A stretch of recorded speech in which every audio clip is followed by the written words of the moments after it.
magmi-mini vlog tayo.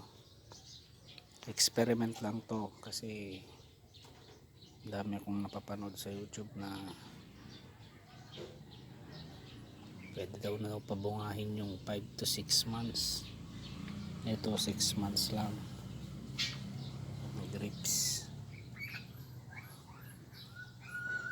Last week nag-cuttings na ako.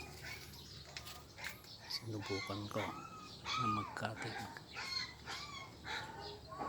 Yan, after 1 week may tumubo na.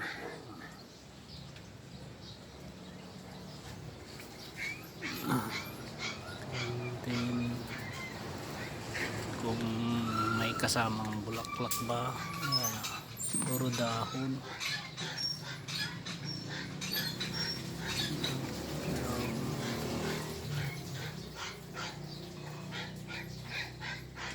Dahon lang siya.